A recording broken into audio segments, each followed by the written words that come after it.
In this video you join me in Great Chishill as I undertake a pet sit and go and visit one of the 7 post mills in the UK and get an in-depth tour by one of the trustees. So without further ado, let's get stuck in. Hey guys, thank you for watching this video.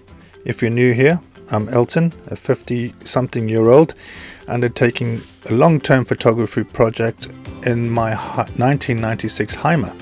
So you can expect to see travel photography and video from historical sites that I visit, landscape and nature photography, wildlife and animal photography from around my travels, and also video tutorials, camera gear reviews, and hints and tips of van life and long-term travel. So please do join me and hit that subscribe button.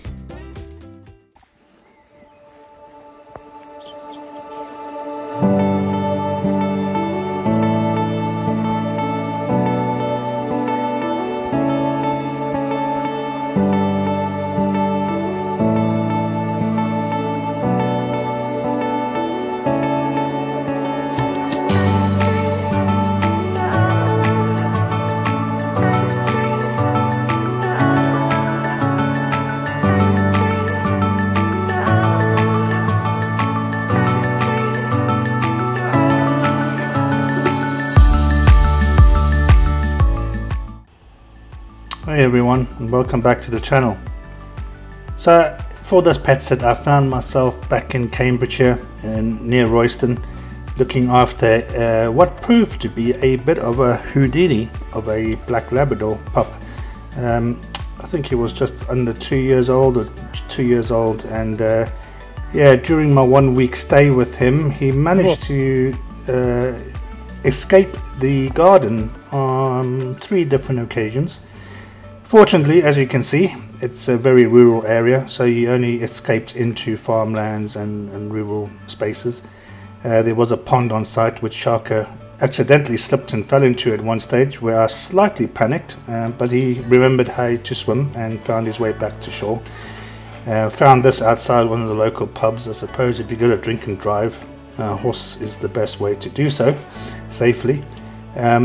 But yeah, it was odd because whilst I've been travelling at this point for at least 19 months, being back in East Anglia just felt like home. Difficult to explain it really, but it's just, I suppose it's familiar territory. It's a place where I lived for 20 odd years in the adjacent county of Suffolk. So yeah, it just felt like home. And I really enjoyed myself there. This is Chishill Windmill. It is one of only 7 remaining post mills in the UK, being lovingly restored by the local trustees, and it actually is quite functional. You can see the little windmill behind the main one, which is actually turns the main windmill when the wind is blowing, so that the main sails face the wind, to optimize the performance of the mill. So really quite unique, and you're about to get taken through a very in-depth review of the mill. By hand. Right. So you can maneuver it by hand there. Yeah, they could do that if you've got the handle. Right. The trust. Try and record and not pour at the same time. That big step there. I get really amazed in what the here head's for. by the power of the whole system and the technology that's used to put that power to use, turning these very heavy stones. And in fact, even the whole windmill turns round. I think Sue must have told you. It turns around on yes, on that pillar there. There's the Samson head above, which is the, I don't know if it has ball bearings in it, but it certainly has to be greased a lot. But the whole structure rotates around this pole, the top of this pole, right, which is into the trestle underneath that you've seen, and that puts the there's a huge load on there, but it's not actually fixed into the ground. It's spread out on that trestle. If you look, the centre doesn't touch the ground. Oh really? So the trestle is the point that spreads the load out that way, and well, it's surprising it's secure enough, but Yeah, I mean, it's stood it hasn't for a blown good down few hundred years. for a couple of 100 years. Yeah, I'm looking at the floor. The floor looks like it could be a bit dodgy. Bit well worn, and in places it's been patched at different times. You can almost look at every plank and say no two of them are the same. There's one over there that looks relatively recent, and there's other ones down here like this that look pretty poorly. This is a trap door here which has been sealed up since. Right. But what they would have done is bring the grain to here underneath, and with this chain they'd have taken sack by sack, and this chain goes up, and I'll show you in the up above. It wraps around the main shaft of the sails, Right. so that you would use the sail power to just wind it up to the level where you put it into the hoppers that go into the stones and between the stones and, and grind it. So, and then would it be the same process to get the ground stuff back down again? Well, these two chutes, there's one here, it's from a pair of stones that's directly up here. That's the base of a big round stone up there. Oh yes, okay. And it grinds, the grain comes out, it's caught and comes down this chute here. And so this apparently is an original sack. Right. It says 2 bob on it, so the sack would be opened across here, would it? Well, the grain would come out of here, a little metal thing to pull up to stop the flow when you change the sack. So somehow it was set in there. There's some other bits and pieces in here, but I don't think they're in the right place for the operation. They're just been accumulated in there. It could have been that there was just a box here that the grain went into, but I would have thought they put the sack there so it went straight in.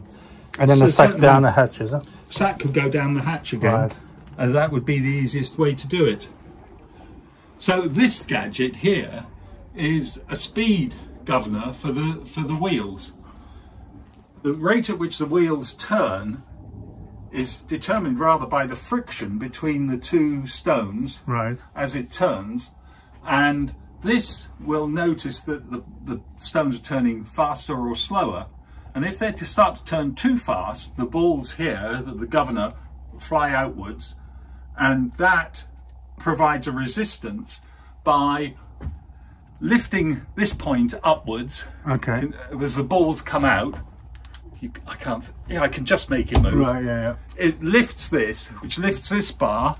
There's a series of levers, huge multiplication factor on these levers that lifts this, that has the effect of pushing this one, and that then comes to here, and this rotates, this falls or rises, so it's held up there, and that pushes up here. Here's the piece that goes through the middle here, pushes this up, and which in turn pushes the stone apart. So the top stone gets lifted, and so you get a little bit more space for the grain to go in. The whole thing speeds up a bit, and the balls then fall, and then it comes down again. So it's very clever, isn't it? Very clever, very simple, doesn't require a lot of technology, but it obviously had to wait until such things as this could be manufactured. So in the days when it was built, I would doubt that they had this thing working. It would be later on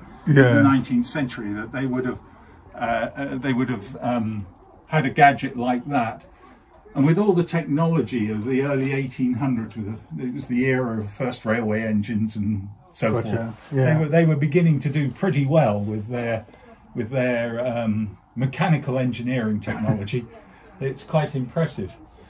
But talking about that chute where the grain comes down, there are actually two pairs of stones in this mill. It's not just one. Right. The second one, I think, is probably, this one might well be the one for grinding flour, whereas that one was for grinding grist, and grist is animal feed. So it's done pretty coarse, and they don't worry about it too much. But this I think was the better one of the two. I can't tell you because you can't see it going round or anything.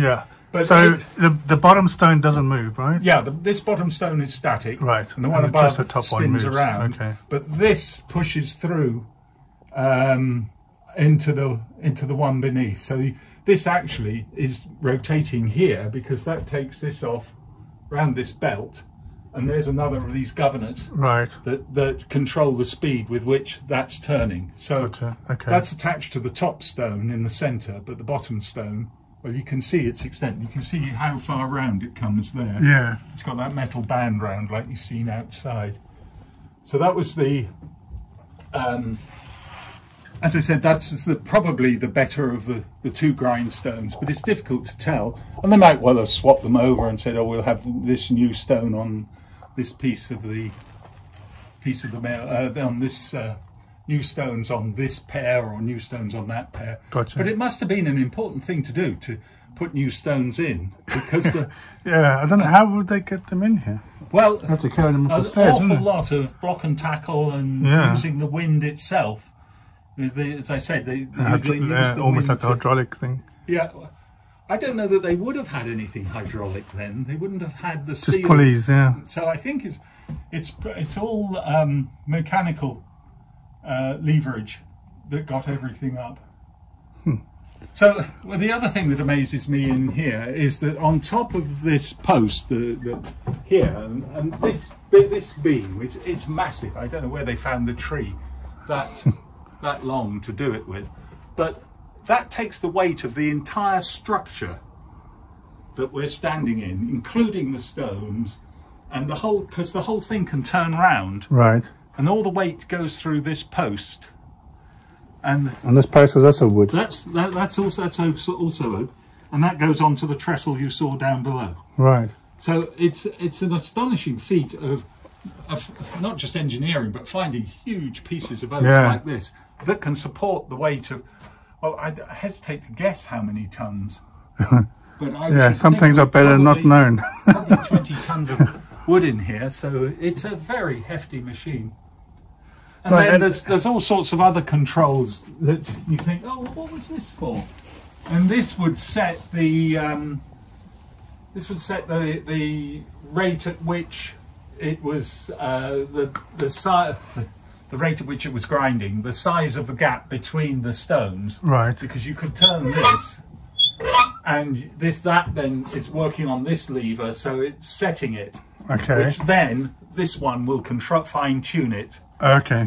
To just move up and down as. So if you wanted coarse or fine, you would adjust coarse or that. fine, Right. or there's too much just slipped into between the faces or something like that. Gotcha. Okay. So this chain actually doesn't just go up to this level, and it probably, as you say, it probably was used for lowering stuff down, but it also goes up through this old trap door, which was deemed a bit of a hazard if you were going to show people round, and so it's got some modern wood and modern screws holding that together. Yeah. But you can see the leather straps, and it just opened 2 trap doors. So as it pulled up, it opened the doors itself. Gotcha. Right. So this second stone here, it came out here. There was a sack on the bottom, just catching it there, and so that would be. Okay. So the lady outside mentioned something about levers or something to control the speed of the rotation. Yeah, that's these ones I was talking about here. So there's another one above. There's a brake on the wheel above that I'll show you when we go upstairs. Right. So that's to control the speed of the sails. Yes. Yeah. Yes. Okay. These ones control the speed of the stones. Stones. Yeah. Gotcha. Right. So, so surely, if you control the speed of the sails, that would also control the speed of the stones. So you've got to get the sails right, and then modify the stone speed. Gotcha. Okay. Compensate it. But you can look at this combination of a screw to turn here to tighten or loosen this. This beam is lifted up here, which lifts this, which lifts that, and so that releases more. That makes more space between the stones. So how many millers would be working at one time? Would it just be one person? Or? We only hear about one person and an assistant, usually a young little one who can climb up into the very top of the thing. Right. I'll show you up there where he goes. But I think he probably only had one assistant. Okay. Once it was running and he knew about it, but maybe not. But there's no records of anybody else being the miller. All right. But of course, the owner was the important man, and he'd be the only person who got recorded. So Yeah, yeah. he may well have had labourers who came in and assisted. But yeah, Right. let's go upstairs. Yeah. This is a cast iron bar, octagonal in shape. Cast iron. Yeah, it would Solid. It would have been wrought iron, but would have been probably made in London. Right. And again, it's incredibly heavy. Is it solid? It Or is it hollow has a inside? hole down the middle, Okay. which has the control for the angle that the sails take. Right.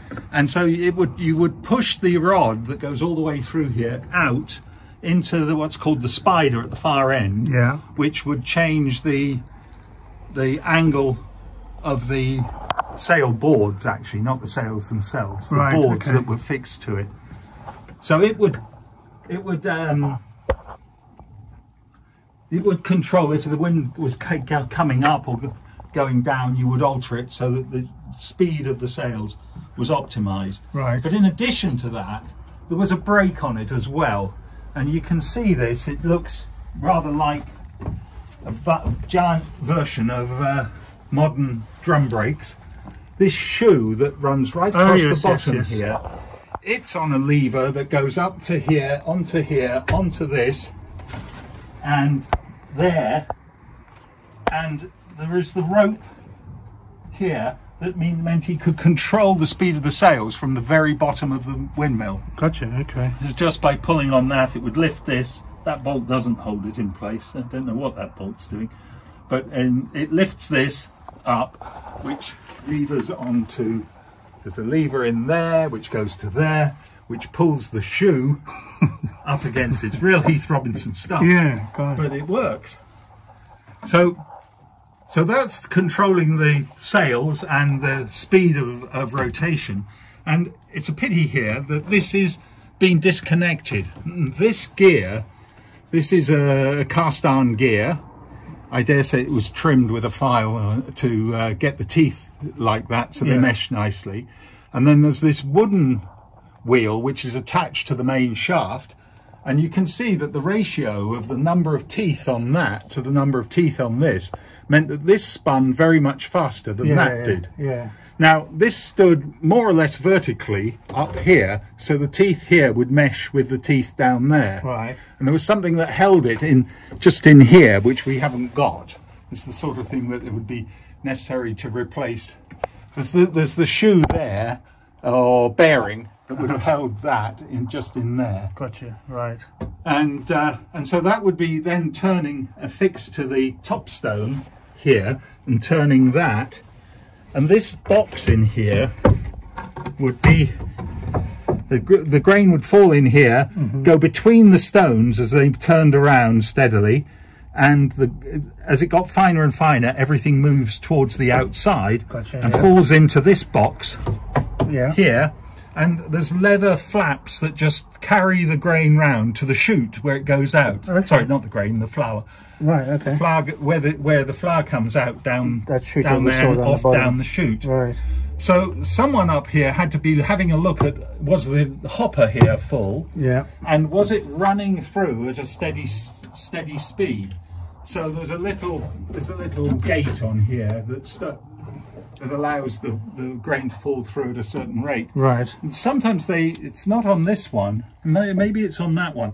They had a device that shakes it. Every time the wheel goes round, it taps Okay. the It just hopper. gives it a bit of a shake. And it spills in a bit more, so it just pulses Quite it. ingenious, isn't it? Yeah. So again, it was ingeniously arranged. So long as someone was filling the hopper up, Yeah. the guy downstairs, who was probably the miller, would be controlling the speed of the sails and the speeds of the stones. So, is it the same person or same company that built? Because apparently there's 7, is there, of these post mills in the UK? There are nowadays. I think there were very many more in the past. So, was it the same company who built them all? I or? doubt it. I should think there were mill builders who moved around building mills from place to place. Okay. And I would think it takes quite a long time to build one. So they come and live in the village for So almost couple like of years house builders, or more. but Yeah. on a windmill front. So it's and each would have their own design. But one of the big problems we have in determining who did what is that there's probably been mills on this site since time immemorial. Really? And they've just got more and more sophisticated. Yeah, it's So quite a we know- prominent position, isn't it? Yeah, You- it's kind the of on a obvious place hill, to and put one. yeah. I was saying to the lady downstairs, I'm surprised I didn't put a castle up here. Well, it's interesting you say that, because I've got a theory that there was an Iron Age fort on the next hill along there. I'll show really? you when we're down. I'll show you which one I But mean. near the church? No, it's actually in that bit of land between Chishill and Hayden. Right. You go to the edge of the escarpment, and it's all covered in trees, which these old forts often are, because they weren't good farmland, and it had been dug up and Right. parts had been built, so you couldn't get a plough over it or anything. And so they just let them go to ruin, and the trees grew. And that's what we see there. Anyway, that's a bit of a red herring. We'll talk about it later. Yeah. 'Cause it's my pet interest.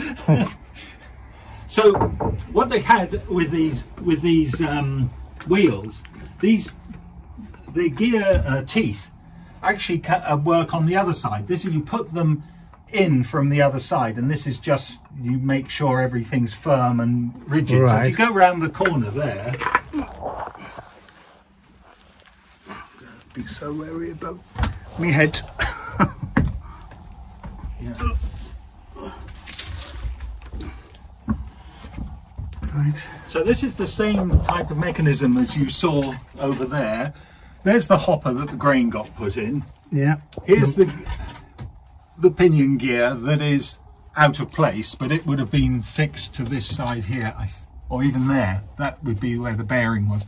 So that should be in there, and then that's not straight down. It's not right. Somewhere there's something to hold that in place, but in order that if the sails ever moved, it doesn't start turning everything. Yeah. It's being disconnected. That must have been done a long time ago, but it's a really difficult proposition putting it all back together. Yeah, I mean, And it's- taking a stone out, you would have to move all the stuff Yeah, out the way, wouldn't it? it defies belief what we'd have to do. Well, how heavy do you know how heavy the stones were? I don't, but I mean, that sort of stone, it's fairly dense. I should think a cubic metre of it, because I know the density of stones, because I'm a geologist, Oh, right, okay. is about, the density will be about 3 times that of water. So a metre cube would weigh 3 tons. Right. So these are probably less than a ton a piece. Okay. They're quite big diameter. Yeah, I mean, they're over a metre diameter. Yeah, they are, aren't they? But their thickness is only that Half of much. that, yeah. Yeah. So, but they're they're a hell of a weight. Yeah. That's for sure.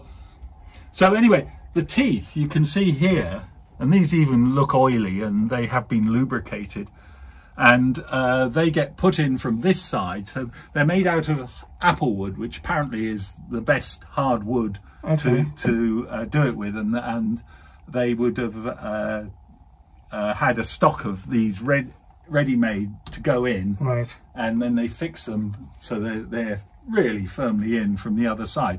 If one breaks, then they can't obviously do it on the move, but when they stop it, they can knock it out from this side, pull it out, and insert another another one. one. So it's a Okay. fairly quick operation to Yeah. replace broken teeth. And these are original teeth, or? Yeah, I think these are, as I said, look oily. Yeah. They look as though they've actually been lubricated, and they haven't gone rusty like the cast iron wheel has No. there. Excellent. No, So again, the Unbelievably grain small in here. runs in here through this feeder and into the centre, gradually gets ground out and out and out, and then falls into the abyss just over the edge here, where there's leather flaps on there Yeah. that just sweep it around until it's over the far side. So the leather flaps on the outside of the stones. Yeah, aren't and Right. they just waft it round. Gotcha, yeah. So almost like sweepers. Yeah, sweepers, that's Yeah. what they are. And then the I just don't understand how you would work in such a small place. You know? You had to be like less than 5 foot to work in here comfortably. Yeah. Well, people put up with a lot of discomfort in those days. Yeah, I tell you. Can't get away with this in health and safety. No, these you days. wouldn't nowadays at all. Yeah. And I'm not quite sure about this piece of wood here, how it faces up to this. I think it may be that it's a brake. So you could actually run a brake on here because there's diagonals in there. It might, but it's kind of strange. Was this beam intended to be so warped, or was it just aged? No, I think it was built in as warped. Whether there was an advantage of having it warped, or whether they hadn't got anything but warped to do it with, I don't know. But when you look at everything, you say, "Oh, they must have found a bit of tree that shape." And I was talking to my brother who works on the Sutton Hoo Viking ship rebuild. Over in Suffolk. He said that they are currently going out and finding oak trees with the right curvature in them to rebuild this boat. So obviously there was quite a skill to choosing your bit of wood. Yeah. And that would be, well, that was a long time ago. I'm sure they just had the same skills in this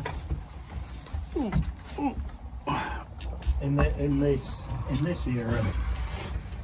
So I think I've covered the nitty-gritty of it all. Okay. And let's stand backwards. Yeah, please don't fall down that hole. It's the last thing we need to have on the video. Have a look up here. So would this have been an additional floor? Would someone actually go up here? There would be someone up here, and it could be that they dropped the grain from here down into here. Gotcha. And it could be that they did the same at that end as well.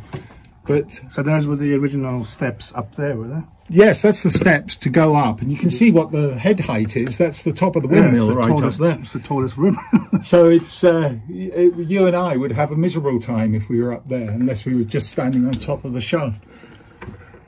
But they did go up, and I'm told they would put the grain up to there. Right. Now this trapdoor is where the grain comes through, and it would have come up to here, but then I would have thought from here they just swing it across and drop it there. But because it doesn't look like it could have gone up another level, or could it go past this pipe, this pull? It might have done, because if you look up above, come over here. I've not noticed this before. Come and look up through here. There's a bit of light from the far side.